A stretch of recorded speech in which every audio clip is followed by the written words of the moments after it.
Este es el último tramo que les vamos a leer. Seguramente vas a ir brincando en los días siguientes más de este libro, pero con este, por hoy, nos damos por bien servidos para irnos a otros temas. Y empiezo, este es el capítulo,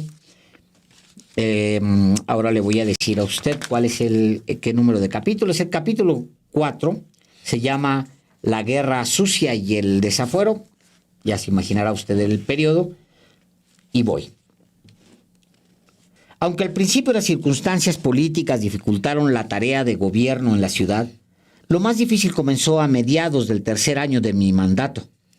A pesar de las diferencias, hasta entonces existía con Fox una relación de respeto, pero luego de las elecciones de julio del 2003, cuando el PRD ganó en la capital 13 de las 16 delegaciones y la mayoría en la Asamblea Legislativa, se desató una serie de ataques promovidos o solapados desde Los Pinos.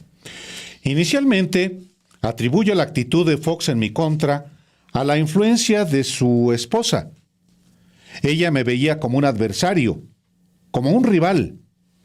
Tenía la pretensión de ser candidata y presidenta de México para sustituir a su marido. Es indudable que la llamada pareja presidencial llegó a acariciar esa expectativa. En una ocasión, Lino Corrodi, una persona que fue muy cercana a Vicente Fox, me platicó que, cuando se hablaba de esa posibilidad, se encontró a Fox y le comentó que habría que detener esa versión porque no era conveniente y no les ayudaba. Sin embargo, para su sorpresa, Fox le respondió: «Lino, ¿no nos caerían mal 6 añitos más?» Como a los 2 años y en medio de su desgobierno, Fox llegó a decirle a un empresario que lo visitó que por ningún motivo iba a permitir que yo fuera presidente de la República. Este empresario se espantó y me fue a platicar lo que le había dicho el presidente. Incluso me contó que cuando le preguntó a Fox el por qué, este le respondió: «Porque si Andrés Manuel llega a la presidencia, me va a meter a la cárcel». Lo cierto es que estaba obcecado en contra mía. La mayor parte de su gobierno se dedicó a dañarme, a cerrarme el paso. Es más, él mismo lo decía. En reuniones que tenía los lunes en Los Pinos con los dirigentes del PAN, insistía: «Andrés Manuel no va a pasar, aunque yo tenga que bloquearlo, tirármele a los pies como los jugadores de fútbol americano». Él se dedicó realmente a eso. Lo demás fue continuar con la misma política económica y perder el tiempo en frivolidades. De esta animadversión se desprende una serie de ataques.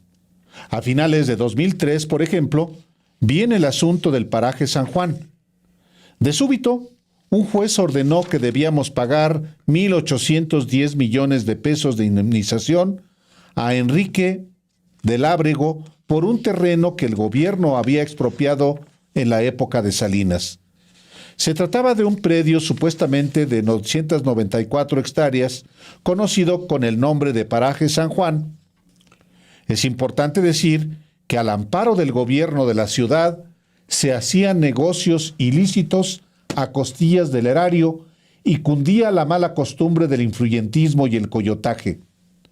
Había gestores y abogados que merodeaban las oficinas públicas para solicitar pagos de indemnizaciones por juicios en contra del gobierno, en complicidad con autoridades judiciales. Es una vieja historia de corrupción que atañe a los gobiernos anteriores. Esto nos generó una discrepancia de fondo con el Poder Judicial en su conjunto. En la mentalidad de muchos abogados, si un juez, un magistrado o la Suprema Corte resuelven que se pague una indemnización millonaria, debe acatarse la ley, aunque el proceso haya sido fraudulento. A pesar de los medios inmorales en los que se resuelven los juicios, para ellos la cosa juzgada es como mandato divino. Ciertamente, en ocasiones el gobierno llevaba a cabo expropiaciones de terrenos a particulares de manera arbitraria, sin pagar las indemnizaciones a que obliga la ley. Cuando se trataba de ese tipo de casos y el Poder Judicial decidía que había que pagar, nosotros, aunque fueran juicios que databan de tiempo atrás, acatábamos y cumplíamos dichas resoluciones. Así lo hicimos en muchos casos. Por convicción, se garantizaron los derechos individuales y se hizo valer realmente el Estado de Derecho. Sin embargo, en este tipo de juicios siempre había casos de corrupción. Mucha gente demandaba pago de terceros o de terrenos que no existían y la autoridad judicial obligaba al gobierno a indemnizar cuando era evidente la estafa. Un ejemplo de ello es el litigio que se presentó sobre un predio donde está construida la Escuela Nacional de Antropología e Historia, en Cuicuilco. A ese terreno lo bautizamos como el predio volador, porque no existía realmente, y un presunto afectado exigía el pago de 150 millones de pesos. Todo eso a partir del manejo de influencias y la corrupción en el Poder Judicial y también en el mismo gobierno del Distrito Federal. ¿Cómo se da este tipo de corrupción e influyentismo en la práctica?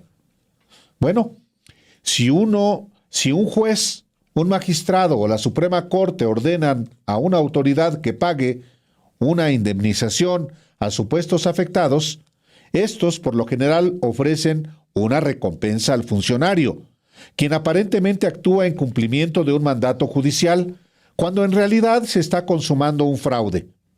Además, prevalece la idea de que el dinero del presupuesto no es dinero del pueblo y no tiene por qué cuidarse. Pero no solo se dan estos casos. Cuando fui jefe de gobierno, un asambleísta del PAN, Federico Doring, quien ahora es diputado, me mandó decir con la secretaria de Turismo y con el secretario de Gobierno que le bajara a los ataques, que le bajaba a los ataques en mi contra si un juicio que se llevaba en la Procuraduría General de Justicia del Distrito Federal por un pleito entre un abogado mío y suyo y las herederas de un señor Samuel Curián se resolvía a favor de su amigo. En realidad, el abogado litigante quería cobrar por la vía penal honorarios que, según las herederas, ya le habían pagado. Y en todo caso, era un asunto de carácter civil. ¿Por qué convertir un juicio civil en uno penal?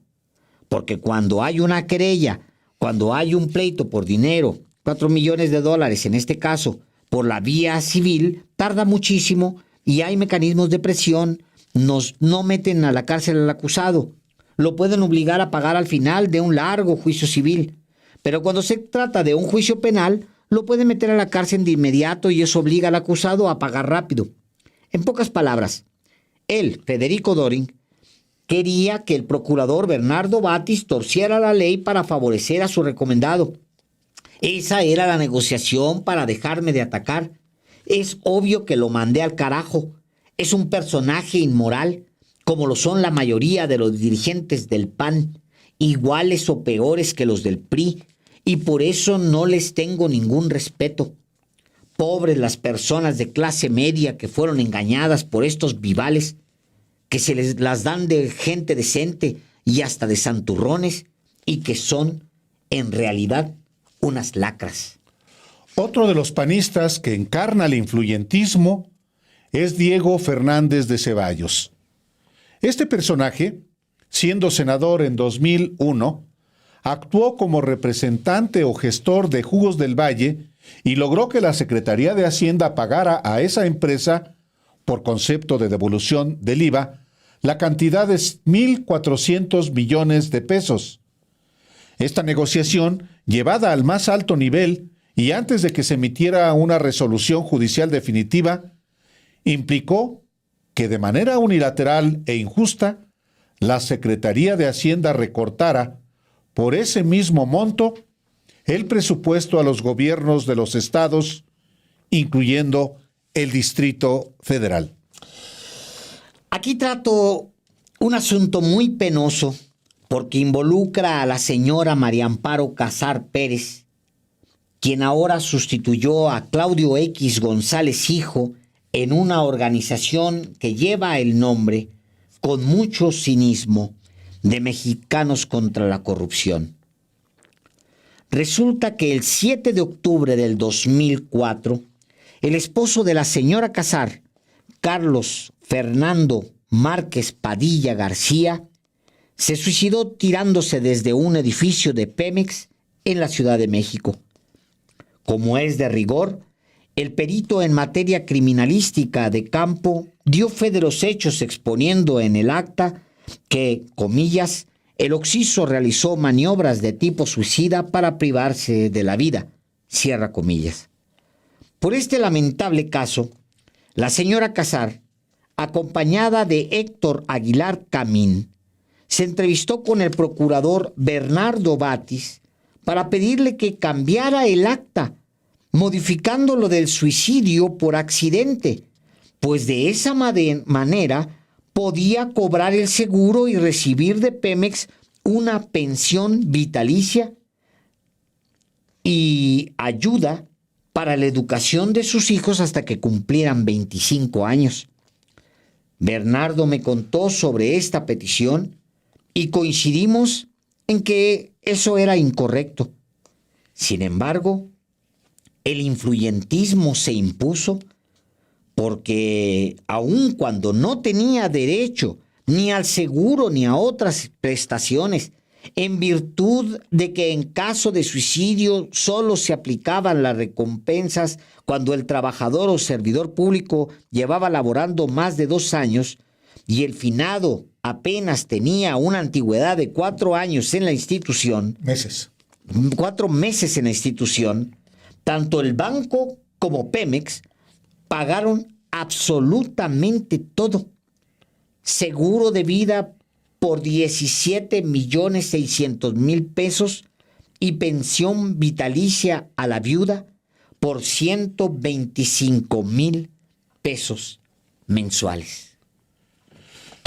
Este es otro de los episodios que este libro del presidente Andrés Manuel López Obrador, titulado Gracias, incluye. Hay muchas más cosas, muchos más asuntos. Sí, no, sí. Por supuesto, nosotros no lo hemos terminado de leer, hoy lo recibimos y pues quisimos compartírselo porque es un material para la deliberación pública. En este caso, pues, hay cosas que van a resultar controvertidas, incluyendo este último caso, Alejandro, de María Amparo Casar Pérez, quien, pues sí, dice que lucha contra la corrupción. Yo recuerdo aquel episodio. Híjole, mano, es terrible, Álvaro. A ver, termina esa idea que tenías, porque es que dirige una organización que se llama Mexicanos contra la corrupción y la impunidad. Y este episodio es de corrupción y de impunidad, Álvaro. Sí. Ese es parte de la... Es como el caso de Doring. Doring siempre ha sido un político sucio, vil. Es el de los videoescándalos. Y está claro, bien, claro. Eso, sí. No, pero hay cosas como el influyentismo. Es el de los videoescándalos, Diego Fernández de Ceballos, Salinas de Gortari. Pues sí. Y Gabriela Cuevas en su momento, porque son los dos, acuérdate, los que pagan, Federico Doring y Gabriela Cuevas. No es Federico Doring. ¿Quién es el que paga? Era otro personaje cuyo nombre no recuerdo, que pagan la fianza del presidente López Obrador cuando no vaya a prisión, cuando es desaforado. Gabriela Cuevas. Que hoy está en Morena. Que hoy está en Morena. Voy a ver. Y el otro es un tipo que fue su procurador de Felipe Calderón en la PGR. Su procurador. Sí. No recuerdo su nombre en este momento, pero sí, lo recuerdo. La fianza se fijó en 2,000 pesos. ¿Pero quién lo pagó? La parte de Gabriela Cuevas. No, hombre, está lleno de publicidad esta chingadera que abre. Perdónenme. Que se abre una página y salen 50, y no hay manera de seguir. Y luego ahora abrí otra que pide que le pagues a fuerza dinero. Hijos de la tinada. Bueno, es irrelevante, son personajes menores, Alejandro. Jorge Lara. Sí, es cierto. Yo pensé que personajillos muy menores. Sí. Buenos para el trinquete, para el negocio. Bueno, lea este libro.